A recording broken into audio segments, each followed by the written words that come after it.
Number one Ibble Dibble here. Welcome to my review of Tom Bower's Revenge. Chapter 2 School. Just before her 9th birthday in 1990, Meghan's life changed again. Doria announced that she had started Distant Treasures, a clothing and jewelry business. She would need to travel to markets across the country. Somewhat puzzled, Thomas never quite understood why Doria would be away for 3 weeks, but he didn't complain and agreed to take full responsibility for their daughter. Meghan moved permanently into the large converted barn. The assertion that she lived in a cramped converted garage apartment is inaccurate. So of course I had to look up these places. Doria actually opened up 2 boutiques in separate middle-class LA towns, one a home decor shop and the other a clothing shop.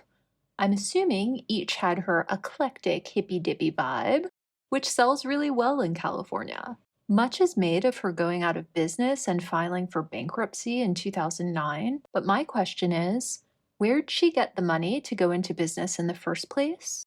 Wasn't she a high school grad working the low-skilled, under-the-table job of cleaning marijuana buds for sale? I know from experience that even 30 years ago, it took at least $150,000 in startup capital to open a shop in that area. This was 5 years after her divorce from Thomas, so I doubt that she was able to hold on to $300,000 of her half of his savings for that long, if it was even that much in the first place. I'd like to say right now that I do not intend to slander the woman.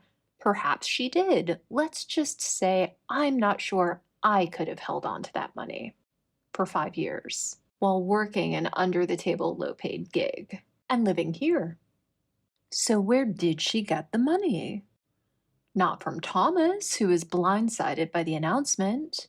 Not from her parents, who were a flea market dealer and a housewife respectively. Banks and the Small Business Administration wouldn't loan to a high school grad with no related experience and no property to put up as collateral. It's possible she got it from a very generous someone she was dating. Although I think we'd have heard of any serious romantic attachment in the run-up to the wedding. Far more likely, given the timing and her connections, is that her weed dealer to the stars slash on and off again boyfriend slash employer helped her open them as money laundering fronts. Right? Medicinal weed didn't become legal in California until 1996, 6 years later, and even today, 80% of the market is underground, simply because state-licensed businesses are heavily regulated, and individual municipalities can ban farms, dispensaries, and home-growing setups. So, my best guess is that Boyfie bankrolled Doria until he went legal, or mostly legal, or he got tired of her, and she could only hang on for so long after that support was withdrawn and everyone stopped spending during the 2008 financial crisis. Anyway, I bring up all of this to say that Meghan was learning some lessons from mommy.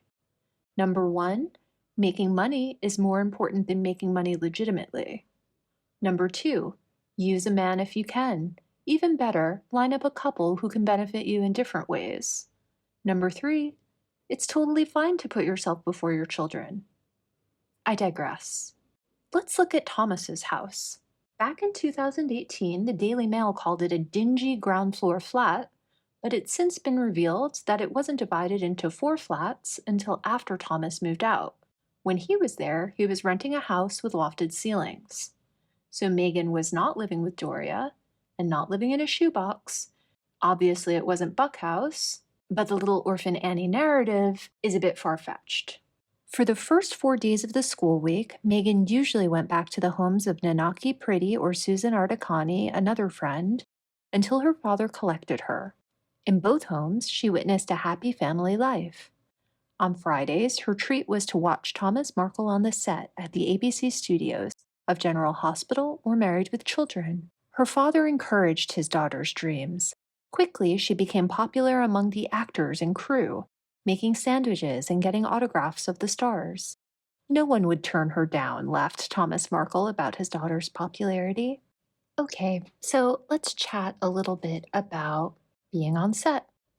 I think you all will agree with me that whatever the workplace, absent a nursery with staff, children are an inconvenience, a liability, demand attention from people needing to do their job, and annoying for people who don't like kids. They must have truly valued Thomas as a professional to allow this. Even the kids starring in the show are typically shuffled off to a holding pen, if you will. I can't fairly call them classrooms, by a children's acting coach / nanny when they aren't in a scene.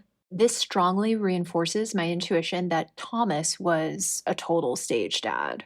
In the mid-90s, TV adverts stereotyped women. The American corporation Procter & Gamble used the tagline to promote Ivory Clear dishwashing liquid. Women all over America are fighting greasy pots and pans. Meghan was infuriated.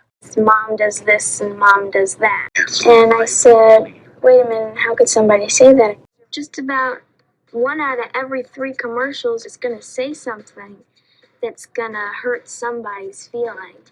With her father's encouragement, Meghan joined the bandwagon. She wrote to Procter & Gamble's chairman and also to Hillary Clinton, the First Lady. After she received no reply, Thomas wrote follow-up letters demanding that the corporation and Clinton acknowledge his daughter. Nothing happened. Using his contacts, Thomas arranged for Linda Ellerbee, a host on Nickelodeon, a children's TV channel run by Lucky Duck Productions, to report Meghan's protest at her school. Some weeks later, Procter & Gamble bowed to the thousands of protests and changed the advertisement's strapline. Although Thomas knew that Meghan's letter had not influenced any decision, in fact, there's no evidence that her letters were even read, he encouraged her conviction that the change was her personal victory. Rights. Good. Rights. Good. Right.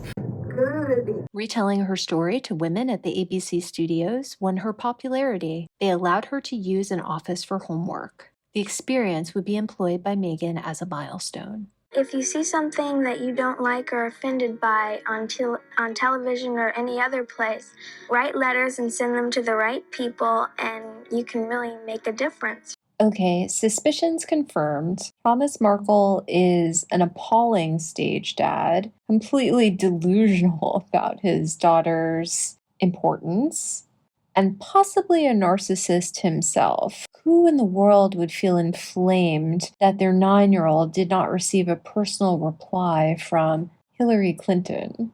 I think baby Meghan learned 3 lessons from Dear Daddy here as well.